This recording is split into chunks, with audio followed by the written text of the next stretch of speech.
Que Dios nos bendiga y nos dé la gracia, nos dé la sabiduría en esta mañana. Amén.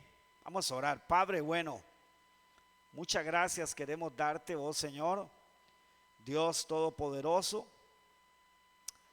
por este día, Señor, por permitirnos estar aquí, Señor, por poder abrir las páginas de tu palabra, Señor.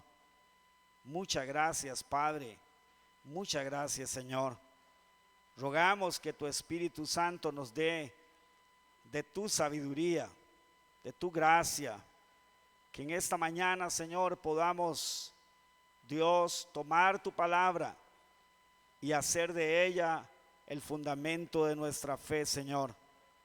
Que con estas verdades, Señor, nuestra fe se vea sustentada, nuestra fe se vea fortalecida, Señor, para gloria y honra de tu nombre lo pedimos, Señor, y te damos las gracias, Padre bueno.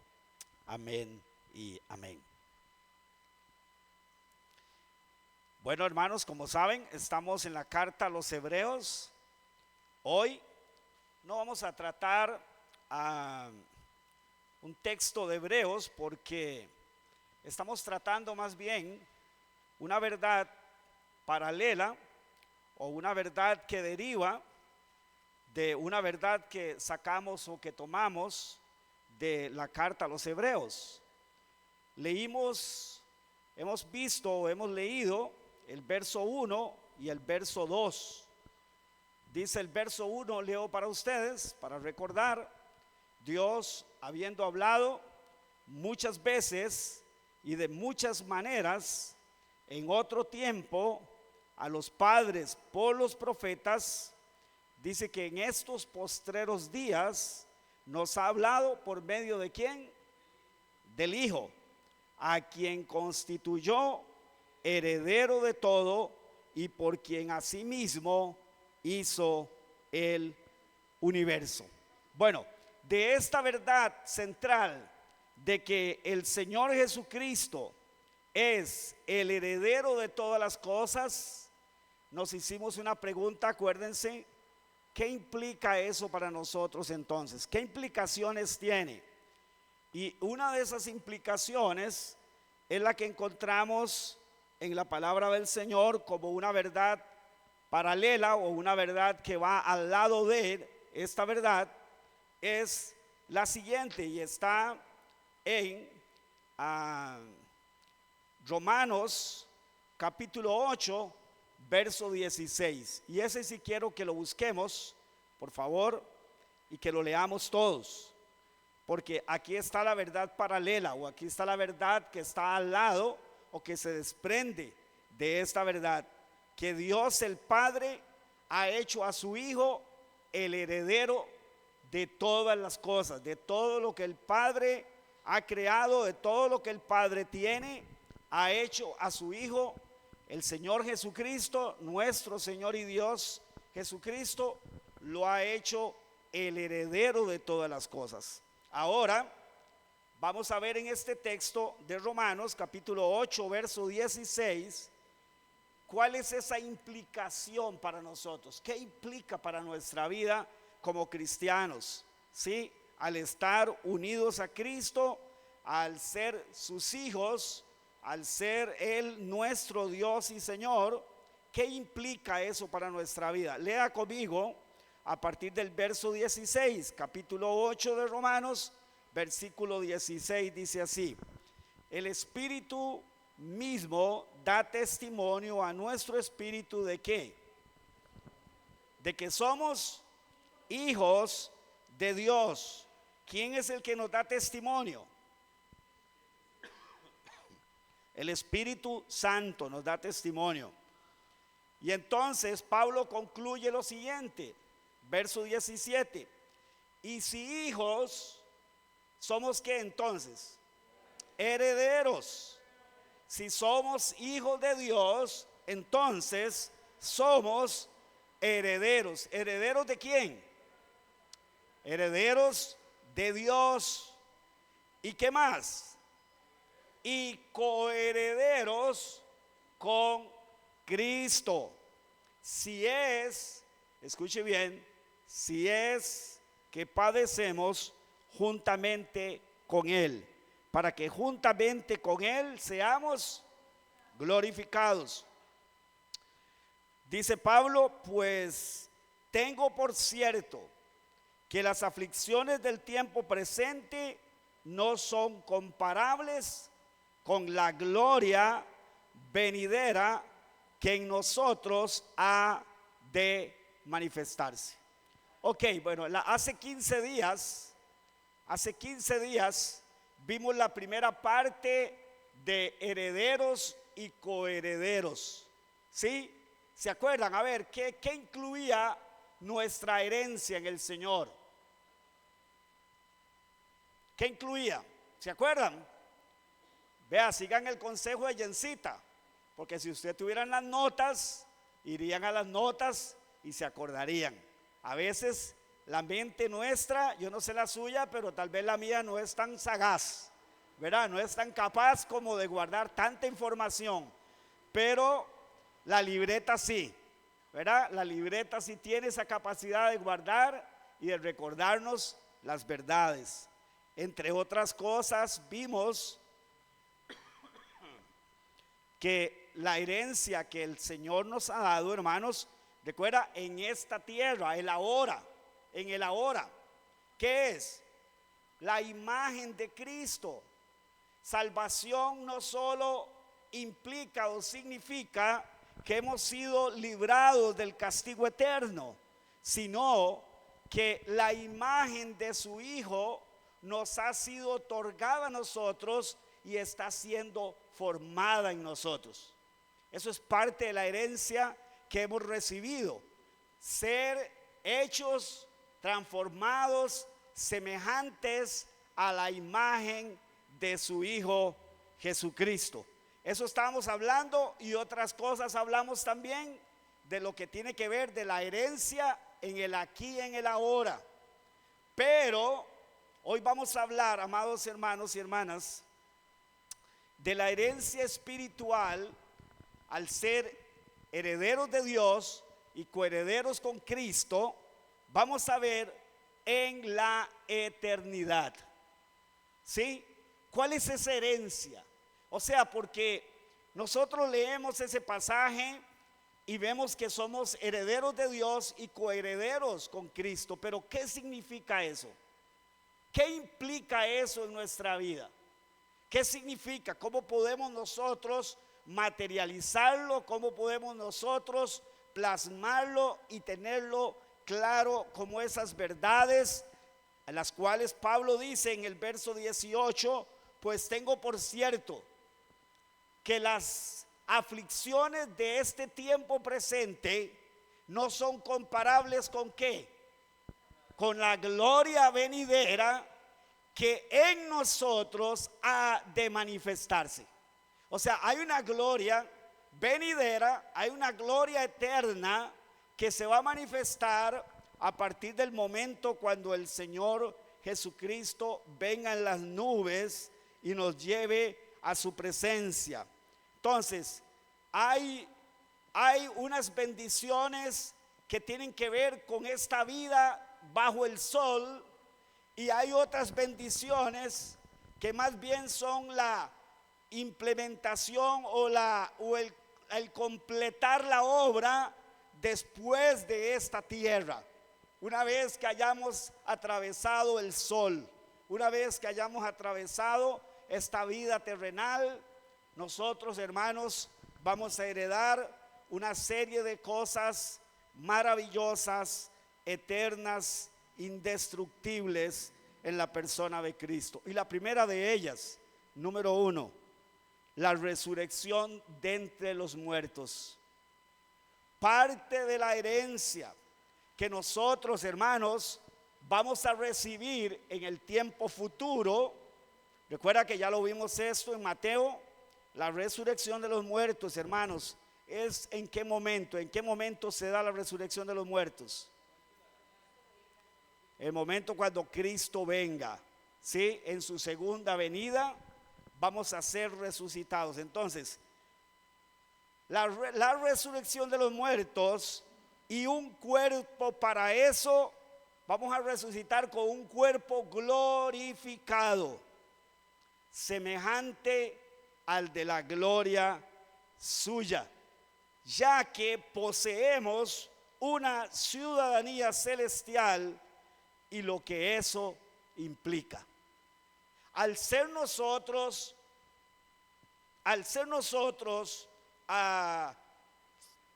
ciudadanos celestiales o del reino celestial, eso implica que para iniciar esa herencia eterna, esa herencia celestial, nosotros, número uno, vamos a ser resucitados. Y vamos a ser resucitados no con un cuerpo como este que usted y yo tenemos, amados hermanos, sino con un cuerpo glorificado. ¿Qué significa eso, glorificado? Que ya no es un cuerpo mortal, que ya no va a ser un cuerpo que se enferme. Ahorita como estoy yo, que me cuesta un poco que me salga la voz, que ya no va a ser un cuerpo que tenga dolencias, que ya no va a ser un cuerpo que envejezca, que ya no va a ser un cuerpo en el cual habite el pecado, ni las consecuencias del pecado. Va a ser un cuerpo semejante al de la gloria de Cristo mismo. Quiero que vayamos a la primera carta a los tesalonicenses, en el capítulo 4 y en el versículo 16, porque Pablo nos habla exactamente de esto en el momento en que Cristo venga, en el momento en que el Señor venga y nos lleve a su presencia. Amados hermanos, amadas hermanas, esto es lo que va a suceder con nosotros. Vaya conmigo al verso 16, dice: porque el Señor mismo, con voz de mando, con voz de arcángel y con trompeta de Dios, descenderá del cielo. ¿Y qué va a suceder? Y los muertos en Cristo van a resucitar primero. Luego nosotros, lo que está haciendo Pablo es una diferencia entre los que vayamos a estar vivos o los que vayan a estar vivos en el momento de la venida del Señor y los que ya hayan muerto en este cuerpo. Dice: y los que hayamos quedado seremos ¿cómo? Seremos arrebatados juntamente con ellos, ¿verdad? O sea, ni los que hayamos muerto ni los que estén vivos van a subir primero, sino que todos vamos a subir juntos con el Señor. Seremos arrebatados juntamente con ellos en las nubes para recibir al Señor en el aire, y así estaremos siempre con el Señor. Por tanto, alentaos los unos a los otros con estas palabras. Pregunto: ¿cuándo usted y yo hemos hecho eso? ¿Cuándo nos hemos alentado con esas palabras? Decir: hermano, recuerda, Él nos va a resucitar. Así que si morimos, no debemos de echarnos a morir. Así que si un hermano de la iglesia o un familiar en Cristo muere, pues lógicamente lo vamos a llorar, nos va a doler mucho, pero no debemos de tener una actitud de desesperanza. ¿Por qué razón? Porque parte de nuestra herencia es que vamos a ser resucitados.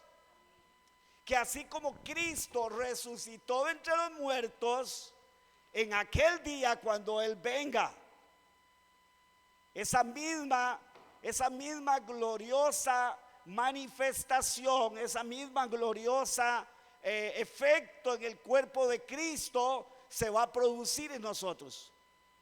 Y es que vamos a ser resucitados, vamos a volver a la vida. Pero ¿de qué manera? Y ahí es donde quisiera que fuéramos a la segunda parte, ¿verdad? Porque ¿de qué manera vamos a resucitar? Y Pablo mismo dice, algunos se preguntarán, pero ¿con qué cuerpo vamos a resucitar? Porque Pablo dice que hay cuerpo terrenal y hay cuerpo celestial. ¿Sabía usted eso? Eso es importante que usted lo sepa. Hay cuerpos terrenales, ejemplo, el cuerpo de los animales, el cuerpo nuestro, son diferentes. Pero también hay cuerpos celestiales. ¿Con cuál vamos a resucitar? ¿Con un cuerpo terrenal? ¿Con un cuerpo de materia como esta que tenemos ahora, que se va deteriorando hasta morir? No. Vaya conmigo a Filipenses capítulo 3, verso 20, para que usted y yo veamos qué glorioso, hermanos, con el cuerpo que vamos a resucitar. Dice 3:20 de Filipenses: mas nuestra ciudadanía está ¿dónde? Es cierto, usted y yo tenemos una ciudadanía terrenal, ¿sí? Ya sea que seamos costarricenses, colombianos, nicaragüenses, de cualquier parte de Latinoamérica o del mundo entero, tenemos una ciudadanía. Bueno, y si nos nacionalizamos en un país, en otro que no es el de donde nacimos, pues vamos a tener doble nacionalidad. Vamos a ser tal vez costarricenses colombianos o costarricenses nicaragüenses, en fin, no sé, póngale usted ahí el nombre que usted quiera. Pero esas nacionalidades son temporales, porque en realidad la nacionalidad que realmente importa y es la que trasciende a esta vida es la nacionalidad del cielo. Dice el apóstol Pablo: mas nuestra ciudadanía está ¿dónde? En los cielos, de donde también esperamos al Salvador, al Señor nuestro. Y escuche bien, aquí es donde viene el detalle importante, ¿no? Dice: el cual transformará ¿qué? El cuerpo de la humillación nuestra. ¿Cuál es ese cuerpo de la humillación nuestra? Este cuerpo es el cuerpo de humillación. Pastor, ¿cómo el cuerpo de humillación? ¿Qué es eso tan raro? Bueno, compare este cuerpo con el que vamos a tener. Si comparamos este cuerpo de ahora con el que vamos a tener, este es el de la humillación. Ahora estamos siendo humillados. ¿Por qué? Porque todavía no se nos ha dado esa gloria. No se nos ha dado, no se ha materializado esa herencia en nosotros. Y sigue diciendo Pablo, y dice: el cual transformará el cuerpo de la humillación nuestra. ¿Para qué? Para que sea semejante al de la gloria suya, por el poder con el cual puede también sujetar a sí mismo todas las cosas. Entonces, ¿qué es lo que va a suceder con usted y conmigo en aquel día? En el día en que Él venga por segunda vez. No importa, hermanos, cuántos años haya que hayamos muerto. No importa si los huesos existen o no existen. No importa si queda algún indicio de nuestro cuerpo material o no lo queda. No importa. Pensemos una cosa: de todas maneras, ustedes y yo sabemos que esta materia se deshace. Hasta los huesos se deshacen. Todo se deshace. Todo deja de ser. Pero el cuerpo que nosotros vamos a recibir es semejante ¿a cuál? ¿A qué? Al de la gloria de Cristo. ¿Qué quiere decir eso? que ese cuerpo que nos va a ser dado como parte de esa herencia eterna, hermanos, es un cuerpo semejante al de Cristo. Escuche la palabra semejante, no dice igual.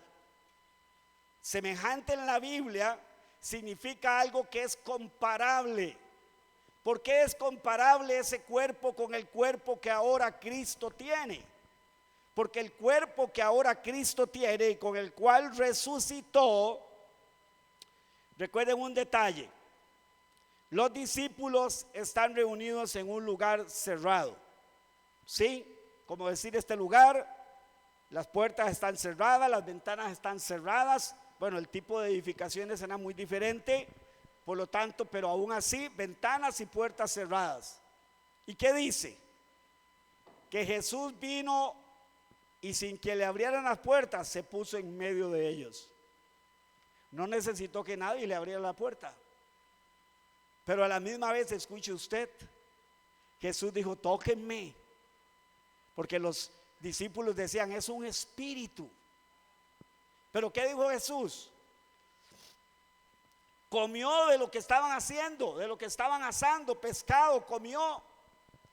Y a la misma vez dijo: tóquenme, que un espíritu no tiene ni carne ni huesos. Pero de ahí entonces, pastor, ¿qué es esto tan raro? Sí, era una carne y unos huesos, pero no terrenales, sino celestiales. ¿Sí? Bueno, usted me dice: pastor, ¿usted me podría explicar eso más en detalle? No, la Biblia no revela eso, simplemente nos dice cómo es y punto.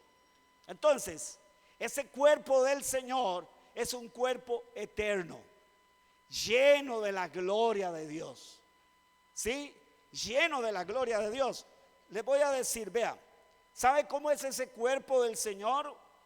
Como cuando dice que allá en el monte de la transfiguración, el Señor se llevó a 3 apóstoles, a 3 discípulos, y se transfiguró delante de ellos. O sea, dejó que toda la gloria saliera. Sí, el cuerpo humano de alguna manera era como un traje que lo ocultaba. Ocultaba esa gloria, ocultaba esa majestad, ocultaba esa belleza, ese esplendor.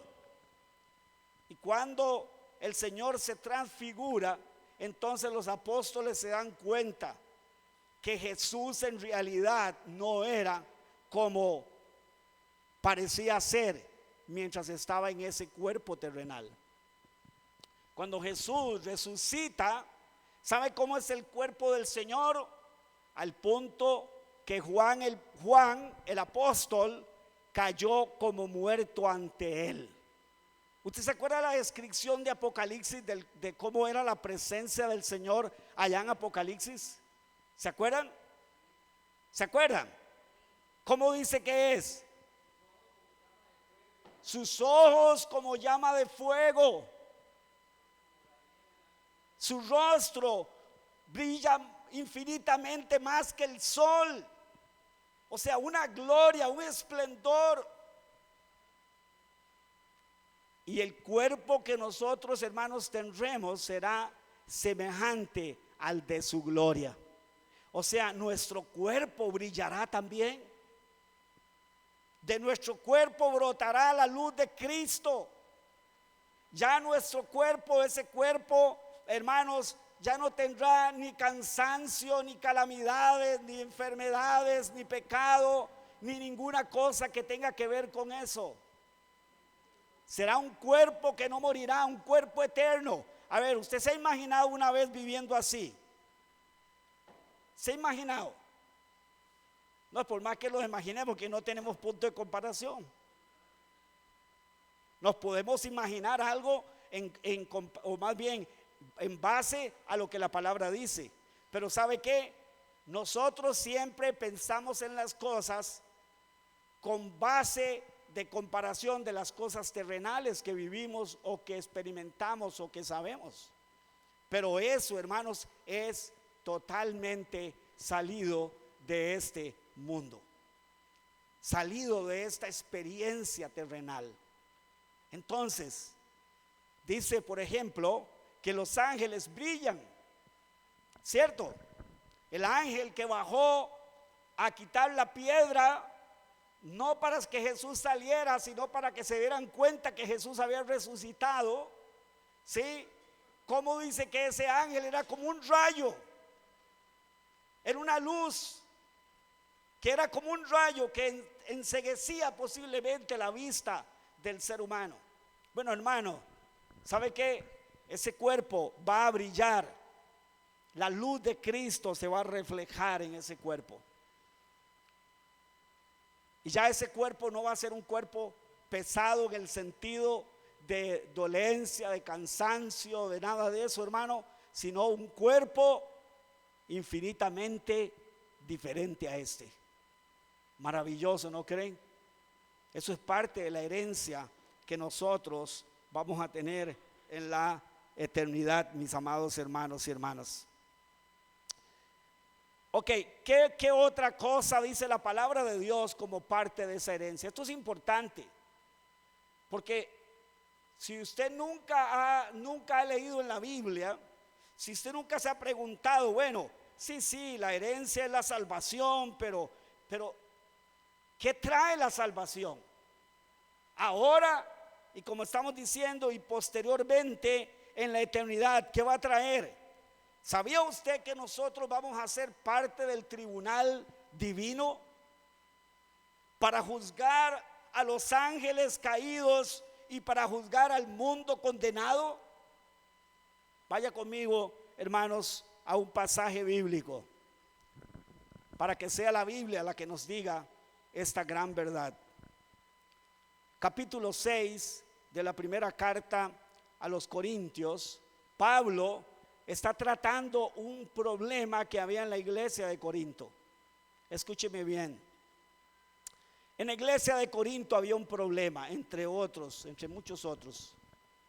Y era que los hermanos, cuando tenían problemas entre ellos, llevaban sus pleitos a las cortes mundanas. Es como que Arturito me demande a mí y me lleve a la corte, ¿verdad? Ahora, si fue porque yo cometí un delito que ameritaba que él me llevara a la corte, pues está bien, y yo tengo que sufrir las consecuencias si cometí un delito. Pero vamos a ver que mi hermano Arturo y yo hayamos tenido algún problema terrenal, de algo terrenal, en lo cual debería de ser que nos pusiéramos de acuerdo él y yo como hijos de Dios. Pero no, entonces Arturito va y me demanda a la corte, no sé, porque yo dije algo de él que no era, por alguna cosa así, y él entonces por calumnia o por algo así va y me demanda a la corte. Eso estaba pasando en la iglesia de Corinto, hermanos. Los hermanos estaban demandando en las cortes impías y las cortes mundanas, se estaban demandando unos a otros y estaban llevando sus causas de juicio a la corte afuera. Y vea lo que Pablo dice al respecto. Vaya conmigo. Primera de Corintios capítulo 6, versículo 2 y 3. Vea lo que dice Pablo. A manera de pregunta retórica, usted sabe que la pregunta retórica es aquella que es lo que está haciendo, no es dudando de si aquello es o no es, sino más bien afirmando aquello, ¿verdad? Esa es una pregunta retórica. Dice, ¿o no sabéis que los santos han de qué? Juzgar al mundo. ¿Cuál mundo? ¿Cuál mundo? El mundo es todos aquellos que no van a ser salvos, porque van a rechazar al Señor Jesucristo y por lo tanto van a pasar a la eternidad en condenación. Y si el mundo, oiga usted, ha de ser juzgado por quienes, nosotros o vosotros, pregunta Pablo, ¿sois indignos de juzgar cosas muy pequeñas? O sea, si nosotros vamos a ser parte de un juicio tan importante, ¿cómo es que ustedes en Corinto no están haciendo juicio de cosas que son mucho más pequeñas? ¿Cómo están dejando que estos hermanos lleven estas causas a las cortes terrenales? Deberían de ser que ustedes, hermanos, hagan juicio aquí adentro de estas cosas que estaban pasando ahí.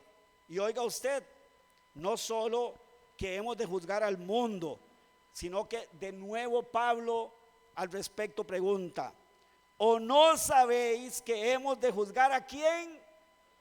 A los ángeles. Oiga, hermanos, nosotros vamos a ser parte del tribunal de Cristo cuando Cristo juzgue al mundo condenado y cuando Cristo juzgue a los ángeles caídos, a los ángeles que abandonaron su lugar, el lugar que Dios les dio.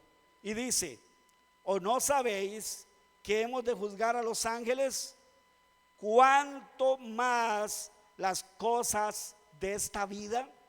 O sea, ¿cómo es posible que siendo que Dios en la eternidad va a juzgar juntamente con nosotros al mundo y a los ángeles caídos, a los ángeles condenados, cómo es posible que ustedes no estén haciendo juicio en la iglesia de estas cosas pequeñas de la vida? ¿Se da cuenta? ¿Ha pensado usted alguna vez que usted va a estar sentado al lado del Señor Jesucristo para juzgar al mundo? ¿Ha pensado usted alguna vez que en un momento dado, en el juicio del trono blanco, ustedes y yo vamos a estar sentados con el Señor Jesucristo para juzgar a los ángeles caídos, a los ángeles que abandonaron su dignidad o que abandonaron el lugar que Dios les designó en el cielo, en su presencia, en su gloria? Pues sí, mi amado hermano y mi hermana. Y este es el punto que Pablo está usando. Cuando Pablo dice: ¿o no sabéis? Esta es una expresión que lo que significa en el contexto es: ya ustedes saben. Ya ustedes saben. O sea, los hermanos de Corinto sabían que como parte de la herencia eterna es que ellos iban a ser parte del tribunal de Cristo, parte de ese tribunal que va a juzgar al mundo, parte de ese tribunal que va a juzgar a los ángeles. Nosotros, hermanos, vamos a estar ahí. Nosotros no somos el juez, Él es el juez.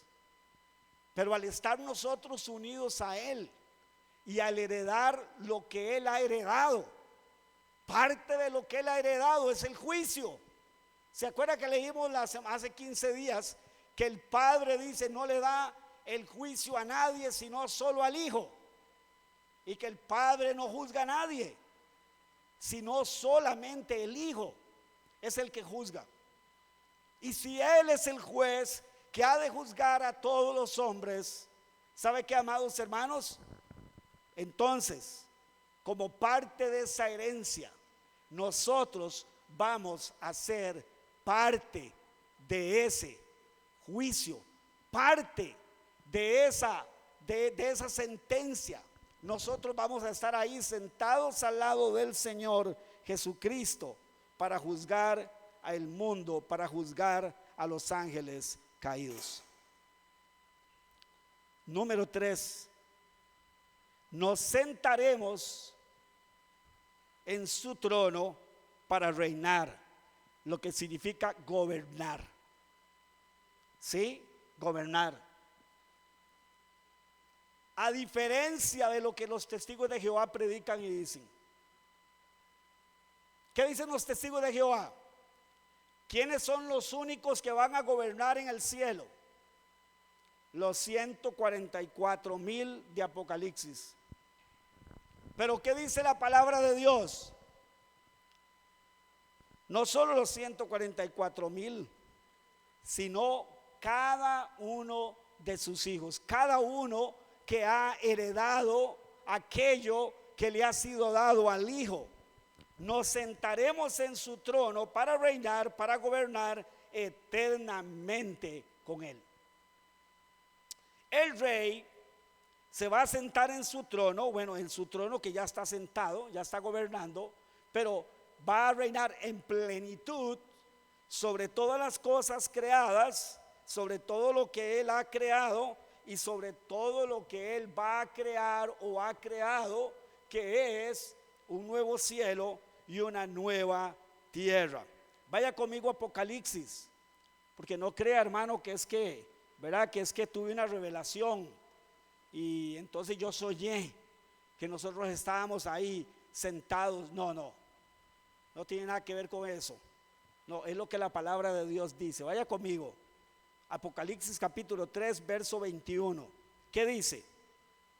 A ver, léalo usted conmigo, para que usted se convenza, hermano, que no soy yo el que lo estoy diciendo. No es la promesa de nadie, es la promesa del Hijo, para aquellos que le amen y para aquellos que le sirvan y para aquellos que vivan con Él. Al que venciere, ¿qué? Le daré que se siente conmigo. ¿A dónde? En mi trono, así como yo he vencido y me he sentado con mi Padre en mi trono. ¿Se da cuenta? El Hijo recibe el sentarse en el trono para gobernar eternamente, y Él nos participa a nosotros de su herencia, haciéndonos sentar en su trono, o sea, en lugar de gobernar, en el lugar de gobierno, para gobernar ese nuevo cielo y esa nueva tierra.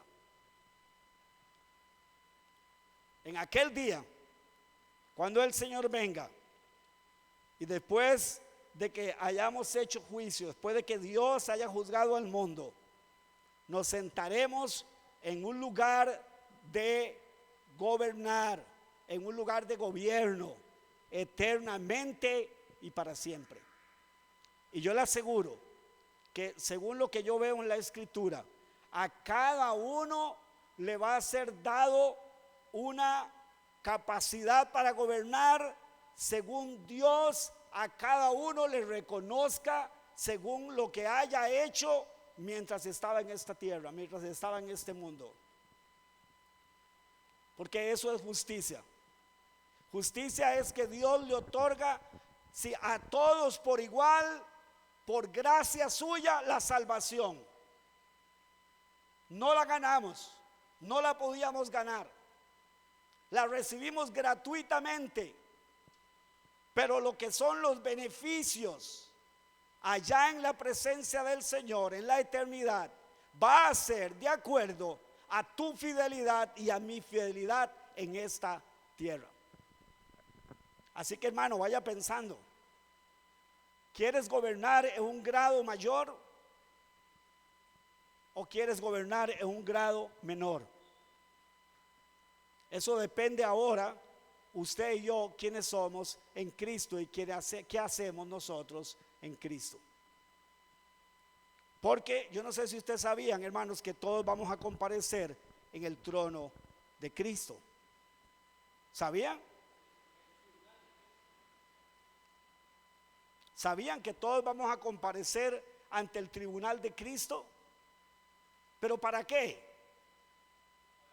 ¿Para ver si somos salvos o no somos salvos? No, porque eso no tiene ningún sentido bíblico. No tenemos que llegar hasta allá para saber si somos salvos o no somos salvos. Usted y yo sabemos si somos salvos aquí y ahora. Antes de morir o al morir, sabemos que somos salvos. Y desde antes, desde ahora. ¿Sí? Seremos retribuidos, escuche bien, esto es un principio y una verdad, parte de la herencia. Seremos retribuidos por todo aquello que hayamos hecho con el fin, escuche bien, de glorificar a Cristo en esta vida. absolutamente todo lo que usted hayamos hecho, hermanos, para glorificarlo a Él, para honrarlo a Él. Recuerde lo que Él dijo: el que conmigo no recoge, ¿qué dijo Jesús? Desparrama. Pero el que recoge, el que trabaja juntamente para mi propósito, para mi gloria, el Señor promete que Él, amados hermanos, nos va a retribuir como parte de esa herencia, nos va a retribuir. Vaya conmigo a la segunda carta a los Corintios. Segunda carta a los Corintios, capítulo 5, versículo 10. Porque es necesario, escuche hermanos, que todos nosotros, cuando dice nosotros, está hablando de los cristianos, está hablando de los creyentes, de los que por la gracia de Cristo somos salvos, que todos nosotros comparezcamos ante ¿qué?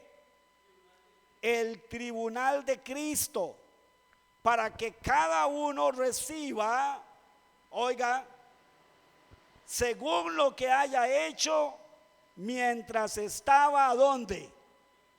En el cuerpo, sea bueno o sea malo. O sea, usted y yo entendemos, ¿no? Lo malo no va a tener retribución, pero lo bueno sí. Y ahí es donde va a estar, hermano, la diferencia entre unos y otros. Ahí donde todos no vamos a recibir lo mismo. La vida eterna es para todos por igual, porque es una dádiva de Dios. ¿Sí? Pero las retribuciones del grado para reinar, del grado para estar sentado al lado del Señor, hermano, ahí es donde van a ver las diferencias. Y ahí es donde se va a hacer la diferencia de si usted y yo, hermanos, hayamos servido para darle honra y gloria al Señor o hayamos servido con otros propósitos. Es ahí donde se va a manifestar. Es ahí donde va a quedar de manifiesto nuestro corazón con las intenciones que lo hicimos.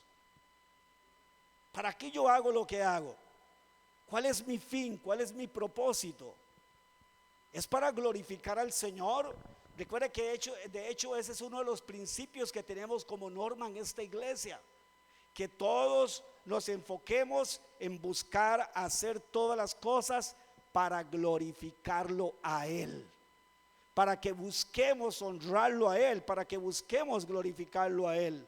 Entonces, amados hermanos, hay algo que en la Biblia, en el Nuevo Testamento encontramos, y es una representación de esa retribución. ¿Y saben qué es? Las coronas.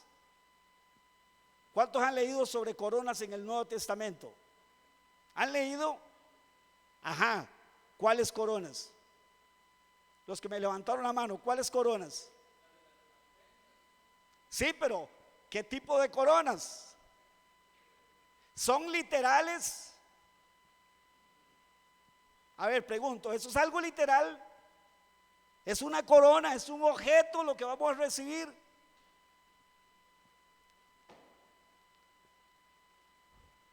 ¿O es una posición? ¿O es un favor? Mire, la Biblia en el Nuevo Testamento, hermanos, habla de 5 coronas. Quiero que las veamos. ¿Sí? 5 coronas para los creyentes fieles. 5 coronas.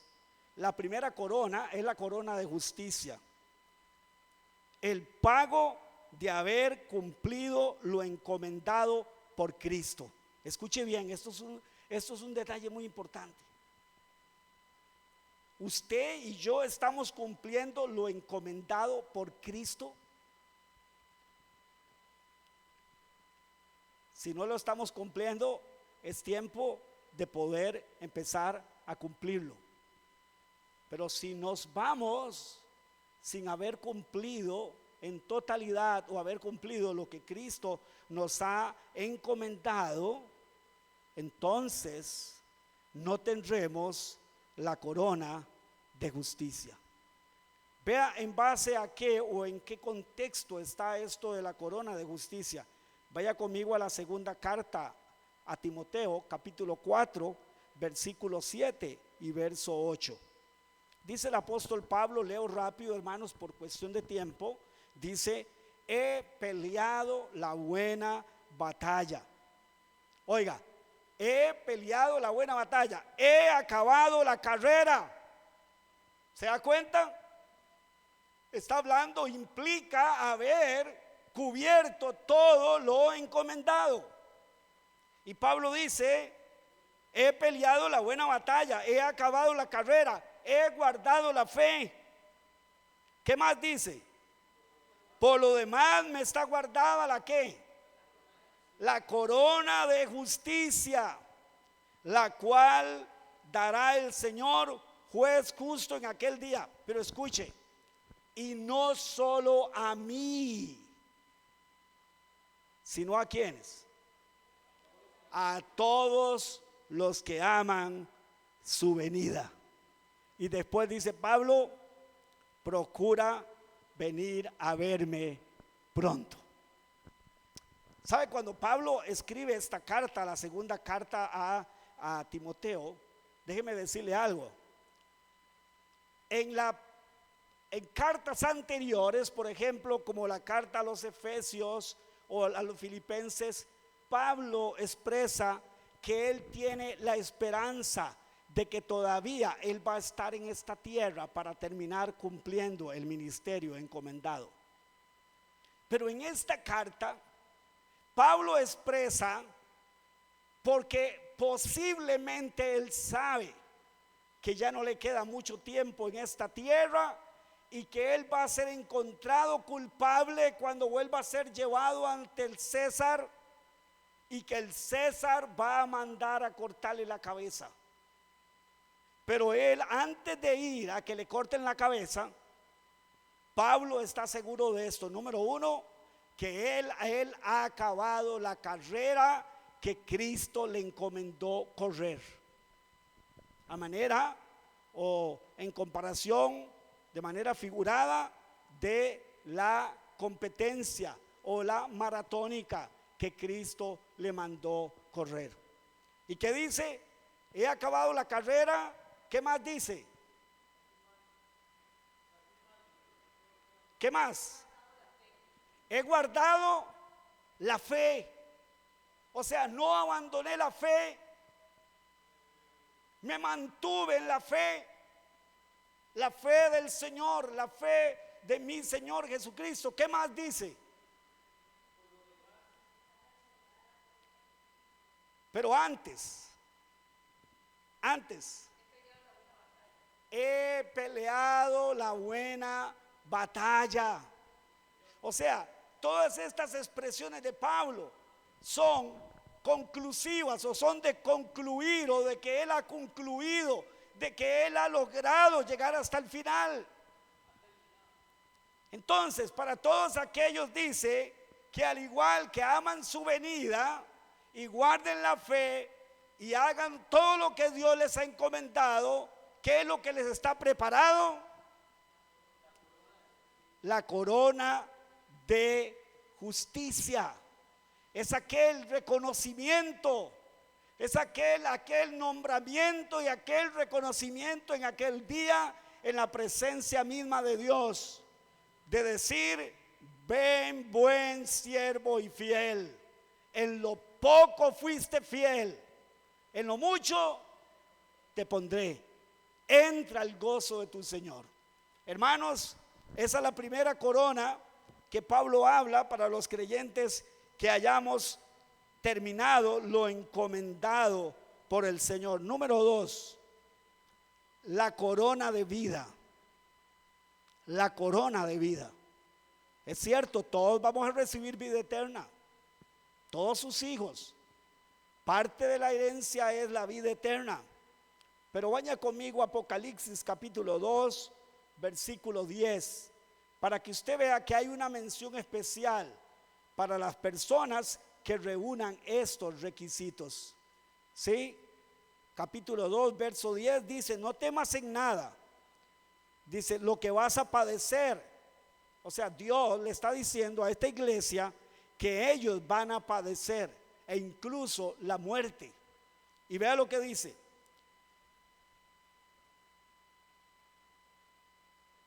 no temas en nada de lo que vas a padecer.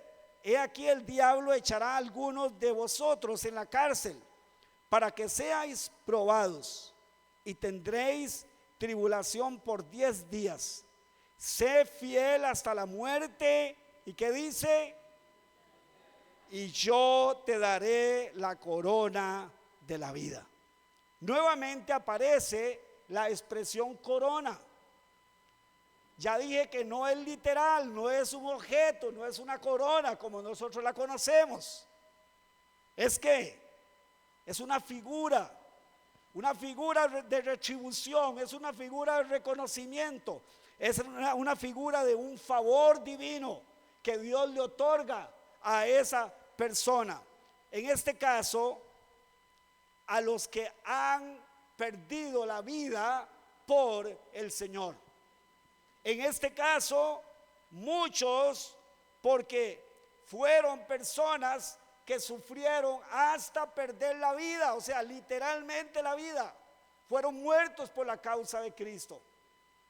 Sí, pero también la palabra del Señor dice que a los que se nieguen a sus deseos, esa corona les va a ser dada también.